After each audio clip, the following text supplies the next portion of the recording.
I think for the longest time, I've tried to justify Rayleigh's strength through various methods, but I think based on learning different things about observation Haki or advanced Haki, advanced armament Haki, we have to reevaluate how we view Rayleigh, or I guess I have to. A lot of people already had Rayleigh as an overpowered character, but I think honestly, Rayleigh is freaking overpowered. He is strong as hell. Okay, so I understand that Rayleigh is the right hand of the Pirate King, or the former right hand of the Pirate King. However, the balance that this creates, it actually doesn't create a balance at all. It's an imbalance, because Rayleigh, based on how we can portray him to be, he is somewhat, well, in his prime at least, you can assume Yonko level. But we're not talking about in his prime. We're talking about right now. Current Rayleigh, how strong is he really? Because I think Rayleigh could be pushing towards, of course, right hand commander right now, admiral level. Could he possibly beat an admiral? I don't think any of the original three, and we have to see more from the new ones, but Rayleigh is freaking strong, because we're going to go down a list of the things Rayleigh has done and the things different people have said about Rayleigh to add to the hype and portrayal. Oda, like I've said before, he has favorite characters. He has characters that he cherishes a bit more than others. One, for instance, is Zoro, where Zoro faced Fujitora twice in Dressrosa and nothing happened to him because he's freaking Zoro. And we saw how he's been handled post-time skip, and we have other characters, you know, who hasn't had as much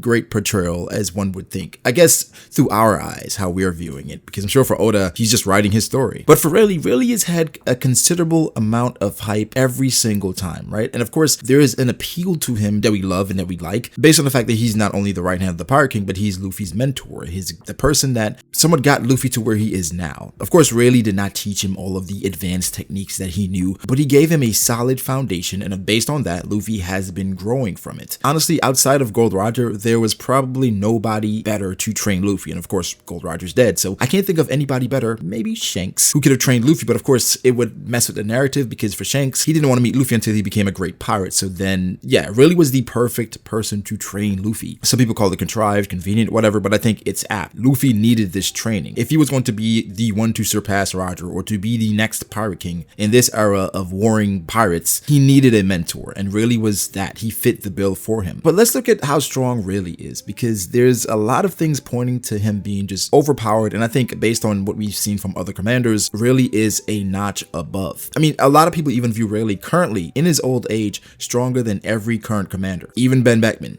and Shiryu. For me, I think that's kind of crazy due to the fact that Rayleigh, again, is old, and other commanders, they're going to have a different stature than some of the other commanders that we've seen. The first thing we got to establish is that all commanders aren't the same. Like, commanders are made differently. We can go to Whitebeard's crew, right? Where Whitebeard had an immense crew. He had a lot of people on his crew, and for his commanders, most of them were a lot younger than him, and they looked at him as like a father figure. Marco being his right hand, I don't think Marco was the original right hand, obviously, because, you know, the second commander slot had been vacant for a while. So I think whoever was the right hand, they left the crew, and then Marco, of course, the right hand position can't be vacant, so because of that, Marco moved to the right hand position. I think there's going to be a clear balance between vice captains and right hands, where the vice captain, that's somebody that actually grew with the captain, and so they've been through various experiences together from the beginning of their journey throughout. So in regards to strength, they should be on par, should be somewhat close to each other. For instance, Zoro and Luffy, and Killer and Kid. Of course, people think that Luffy is far beyond Zoro right now, and Kid, based on what happened to Killer, should be far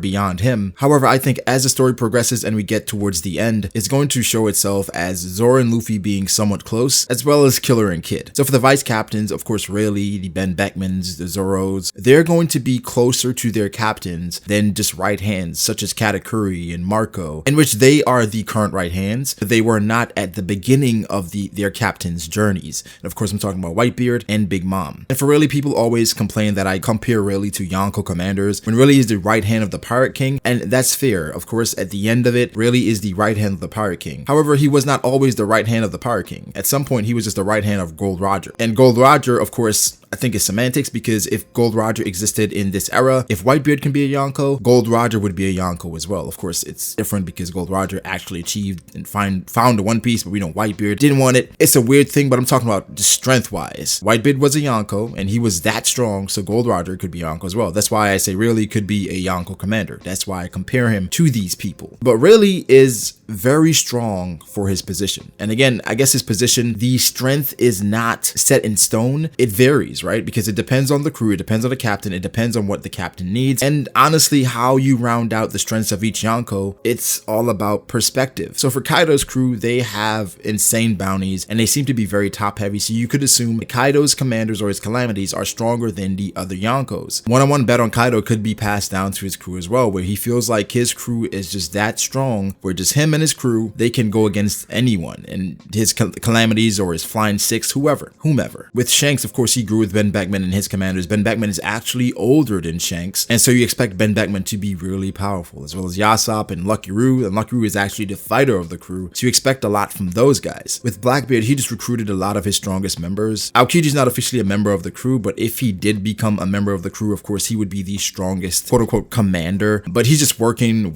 under Blackbeard at this point. Shiryu, we expect Shiryu to be the one to challenge Zoro, because he's the swordsman of the crew. And we know Shiryu back then was on the level of Magellan, and we're assuming he got stronger over the time skip. He did add a devil fruit to his repertoire, so there should be a level of growth there. As far as Van Augur and Burgess and those guys, they didn't even have Haki when Ace was fighting Blackbeard, so they're probably on the lower scale of things. I think the top tiers in Blackbeard's crew, of course, Shiryu, Avila Pizarro, Katarina Devon, those guys. But currently, I think there are probably 3 right hands that could beat Rayleigh in an all-out fight, and it would be a high diff fight. So Ben Beckman, Shiryu, maybe Katakuri. Now, the reason why maybe Katakuri and probably not Katakuri is that really he has some semblance of advanced observation Haki, right? Really can sense where things are coming from. We saw how he was able to dismantle that elephant, and really also has advanced armament. Everything Luffy's trying to learn now, Rayleigh has already mastered, and we saw how potent his Conqueror's Haki was. So Rayleigh in his advanced armament Haki, being able to use an impregnable defense and be able to penetrate the greatest defense, Rayleigh has that in the bag. He's extremely fast, he's brilliant. Remember when he went to the auction house, they didn't even tell him what happened. He looked around and he was like, okay, I can see what happened here. We're not sure if that was observation Haki, but he closed his eyes and he's like, he looked around and he thought for a second, and he said, oh, I know what happened here. And I think he just used deduction, right, based on everything that was going on. But then when he got on Riskaina, he was able to pinpoint how strong the animals were and how much stronger they were than Luffy. So that's another level of observation Haki we haven't seen by many people, if anybody else, where you can sense the power levels of everyone on an island. So really in every facet of Haki, he has under his belt. He has things that he's actually done in the series that warrants the hype. He was able to fight Kizaru to somewhat of a standstill, or to stall Kizaru from killing the Straw Hats. He saved Zoro from Kizaru, and then even whilst fighting, he said if he was younger, he would be able to save the Straw Hats and fight Kizaru, meaning he would get away from Kizaru, save the Straw Hats, and be able to get away. That's not far-fetched because we've seen people get away from the Admirals before. However, a lot of people think that this means that Rayleigh was able to beat Kizaru at that point, and it's a pretty widespread thing where a lot of people feel like Rayleigh would win there. And the main thing people mentioned was that he was able to scratch Rayleigh, and then Kizaru didn't get any hits in on Rayleigh. The thing is, Rayleigh caught Kizaru when Kizaru was trying to get away from him to go to the Straw Hats. He wasn't taking Rayleigh as seriously, which plays into Kizaru's character. He somewhat turned his back on Rayleigh, and of course Rayleigh swiped the light, and that's where he got the scratch. No fault of Rayleigh's that Kizaru was not taking him seriously, because he's the Dark King and he was hyped up. So Kizaru should have been taking this seriously. We also had mention of Rayleigh, where Garp said not to engage. Garp also said not to tell Sengoku, which was interesting because I wonder if Sengoku would have handled the Rayleigh situation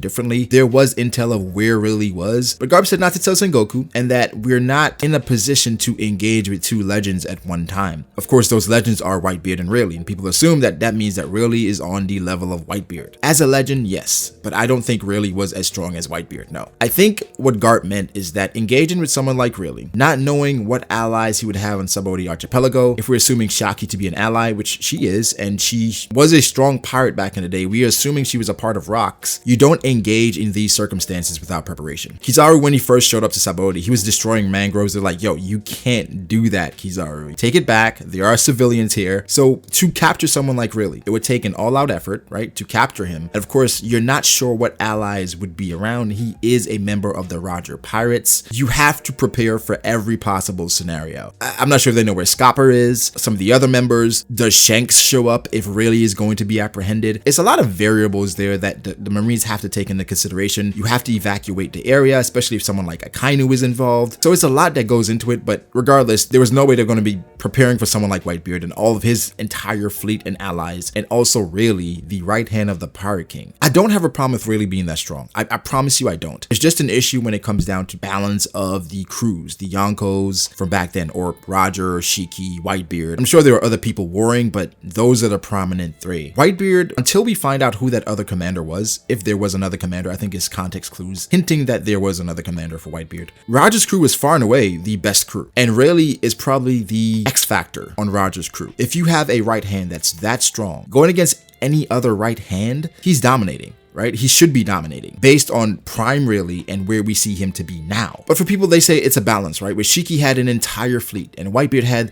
this great fleet. So Roger had a core of very strong fighters, not that many people like Luffy's trying to build now and like Shanks does, while Whitebeard had an entire crew of people. But for Whitebeard, he had his small crew as well. He had a tight-knit group, but they just expanded and had commanders under them where they built out their fleet. So, but Whitebeard, based on what we've seen from his commanders, they can't compete to what we've seen from Roger's crew, and we haven't even seen them in their prime. And if we feed into the Douglas Bullet hype, that's another person we can add, of course, Odin, who, and these people seemingly have King's Haki, and we haven't even mentioned Shanks as yet. So I guess for Rayleigh and his strength and how dominant he's been in the story, I enjoy it. But as far as how strong I seem to be right now, I think you can fight an admiral, and I think it could be a mid to high div fight, but I think ultimately Rayleigh loses because I think stamina is still an issue. And for him, at this point, you have to factor in old age, but it's a good fight. It's a good fight. Rayleigh is still extremely powerful, probably beats all the right hands right now. I'm ready to go out on that limb and say Rayleigh could beat all the right hands right now. I can see him losing to a few of them, King, Katakuri, Ben Beckman, but more than likely he should probably beat Katakuri. But that just shows how strong this guy is. In his old age, he's still competing with right hands and admirals. Leave your thoughts below. Do you think Rayleigh's overpowered? I think he's freaking overpowered. In comparison to the other commanders, of course, he's not a Yonko commander. I hear you, but I just think he's overpowered. But let me know how you feel. Of course,